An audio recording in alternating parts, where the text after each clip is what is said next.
Video शुरू करने से पहले मेरे चैनल को सब्सक्राइब कर लें और घंटी का बटन दबाकर ऑल नोटिफिकेशंस ऑन कर लें ताकि इस चैनल पर होने वाली लाइव स्ट्रीम्स और वीडियोस आपसे मिस ना हो।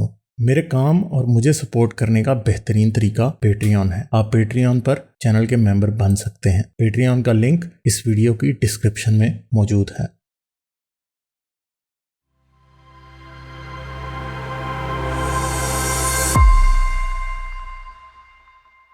ABCD से बात करते हैं।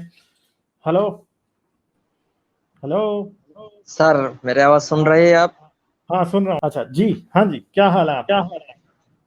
जी सर, अच्छा हो। आप कैसे हैं सर? मैं ठीक हूँ, मैं ठीक हूँ। अच्छा पहले तो एक बात करनी है कि ना मैं वहाबी ना मैं बाबी, मैं हूँ इंसान साइंसी किताबी। नहीं, वो कल परसों मैं ना इसका बैठा सोच रहा था। ना मैं भाभी, ना मैं बाबी, ना मैं हूँ कोई हिंदू फसादी, ना मैं मुसलमान जिहादी, मैं हूँ बस इंसान इल्हादी। बस हमारा नारा ये है, ठीक है? हाँ और साइंस अच्छा किताबी, साइंस की जो किताब है उनके आधार पर मैं हूँ इंसान हाँ साइंस किताबी। साइंस किताबी, हाँ ये वैसे ठीक है, साइंस किताबी ज्यादा अच्छा है। साइंस किताबी। तो हाँ पहली बात तो ये है कि एक जमाने में मैं उनका भी बहुत बातें सुनती थी, इंजीनियर साहब की, और एक दो दफा व्हाट्सएप में कॉल भी किए थे, उन्होंने रिसीव भी किया था।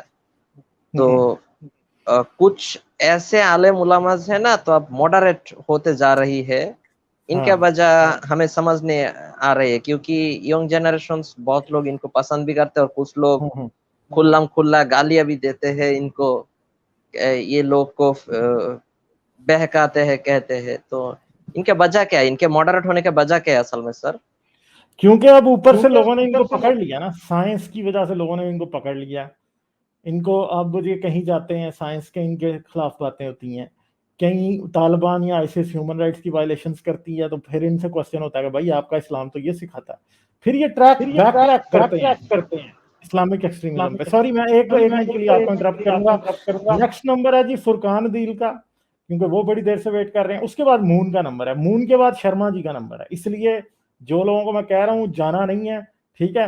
10-10 मिनट सबको मिलेंगे, तो थोड़ा सब्र करना पड़ेगा। फिर क्रेज बी का नंबर है, ठीक है?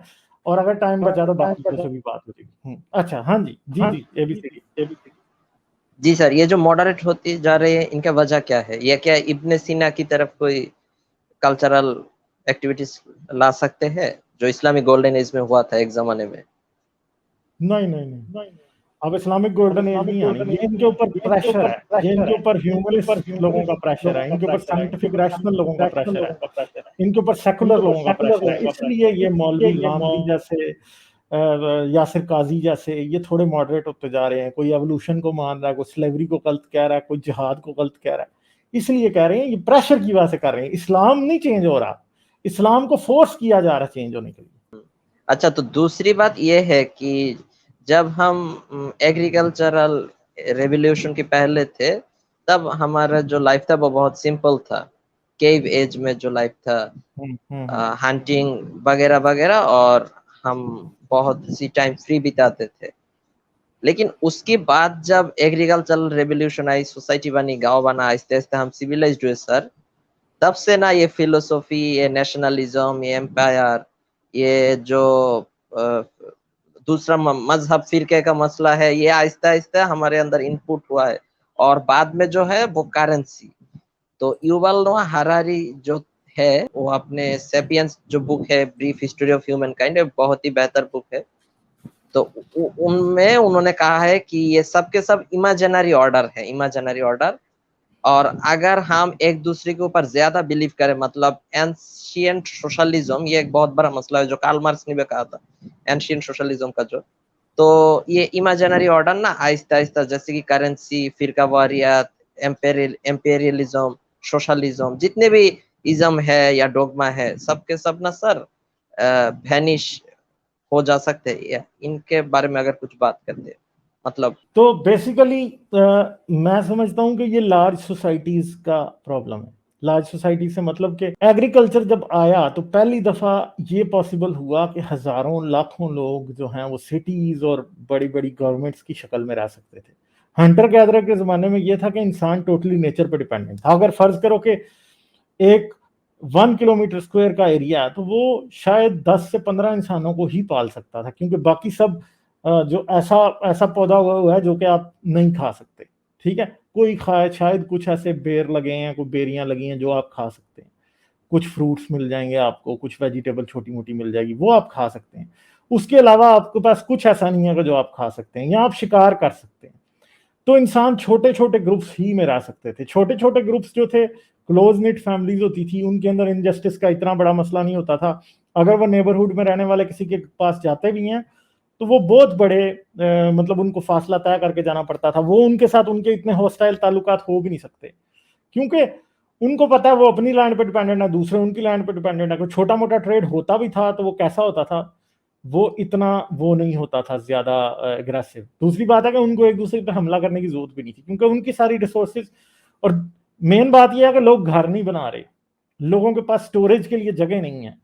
तो एक दूसरे का कुछ लूट के ले भी आएगा तो वो उससे सेव कहाँ करेगा, कर ही नहीं सकता। तो वो पॉसिबल ही नहीं था पुराने जमाने में एग्रेसिव होना। मगर जब हजारों लोग इकट्ठे रहने लगे तो फिर क्या हुआ कि उनको सिटीज बनाने पड़े, उनको वॉल्स बनानी पड़ी, उनको आर्मीज बनानी पड़ी। जब आर्मीज और वॉल्स और सिटीज और लोग इकट्ठे रह रहे हैं तो फिर उनको रिलीजन भी बनाना पड़ा। बेसिकली ये जो वायलेंट रिलीजन है ना, ये पोस्ट एग्रेरियन सोसाइटी ही में आता है। और जितने भी रिलीजन आप देख लें, जितने आपको इस वक्त दुनिया में नजर आ रहे हैं, इनमें से कोई भी ऐसा नहीं है कि जो कि एग्रीकल्चर से पहले का था। और एग्रीकल्चर से पहले का कोई बन भी नहीं सकता, इवन के राइटिंग भी पॉसिबल नहीं थी एग्रीकल्चर से पहले। उसकी बड़ी सिंपल सी वजह, कैसे? क्योंकि आपने लिख के करना क्या था, आपके पोजेशन भी थोड़े से हैं, आपके लोग भी थोड़े से हैं। आपको तो 10 तक गिनती गिनने के लिए 100 तक गिनती गिनने की जरूरत नहीं थी। आपके पोजेशन भी थोड़े हैं, आपके लोग भी थोड़े हैं। आपने शायद कुछ 4 झुग्गियां कहीं डाल ली तो डाल ली। आप घरों में रह रहे हैं, आप दरख्तों के नीचे रह रहे हैं। आपने ना घर बनाने हैं, ना प्रॉपर कुछ चीजें बनानी है। आपको ना गिनने की जरूरत है, ना आपको लॉज बनाने की जरूरत है। जब बहुत बड़े लोग हों, बहुत ज्यादा लोगों को रखने की जरूरत हुई तो रिलीजन पहले लॉ के तौर पे सामने आया। फिर वो लॉ कैसे चेंज हुआ, कैसे नहीं चेंज हुआ, वो हमें उसकी बहुत सी जो साइंस और सिग्नेचर्स हैं वो मिल जाते हैं। मगर हमें ये पता है कि जितना भी रिलीजन है बहुत रीसेंट फिनोमेना है। इंसान की ज्यादा लंबी हिस्ट्री जो है वो नॉन एग्रेरियन है। एग्रीकल्चर तकरीबन 15 से 10,000 साल के दौरान में शुरू हुआ है, हमें नहीं पता कब हुआ है, मगर जब भी हुआ है उसके बाद की पैदावार है। तमाम रिलीजन, सारी सोसाइटल थॉट, मिलिट्री के स्टाइल्स, वेपन्स, ये सब कुछ उसके बाद का आया। और इवन क्या है, एजुकेशन, राइटिंग और नंबरिंग, हर किस्म की रिकॉर्ड कीपिंग जो है वो उसके बाद आई। तो ये रिलीजन इसी तरह डेवलप हुआ है। हाँ जी जी सर, जी सर, मैं आपके साथ एग्री हूँ। मतलब ज्यादातर लोगों को एक साथ रहने के लिए ये सब इमेजिनरी ऑर्डर का जरूरत था, जैसे कि कॉमन करेंसी, नेशनलिज्म, फिरका वारियत, जैसे कि एक एम्पायर उनको लीड कर सकते, आसानी से लीड कर सके कि जाओ हाँ, जाकर तो उन कबीले से, उन एम्पायर से जंग करो। ठीक है, जब लोग जमा करेंगे तो लूटने का भी सवाल तभी पैदा होगा। फिर लूटने के लिए आर्मी का कोड सब कुछ सब होगा। ठीक है, मेरे पास टाइम इतना ज्यादा नहीं है, नेक्स्ट टाइम आइएगा मैं आपको लूंगा जरूर। ठीक है, अभी चलते जी हैं। सर, थैंक यू सर, बहुत बहुत शुक्रिया sir. Thank you very much, Thank you, अच्छा sir. लगा आपसे Thank बात you, करके। sir. फिर आइएगा, ठीक है? Okay, bye. Thank you. जाने से पहले मेरे चैनल को सब्सक्राइब कर लें और घंटी का बटन दबाकर ऑल नोटिफिकेशंस ऑन कर लें, ताकि इस चैनल पर होने वाली लाइव स्ट्रीम्स और वीडियोस आपसे मिस ना हो। मेरे काम और मुझे सपोर्ट करने का बेहतरीन तरीका पेट्रियन है। आप पेट्रियन पर चैनल के मेंबर बन सकते हैं। पेट्रियन का लिंक इस वीडियो की डिस्क्रिप्शन में मौजूद है।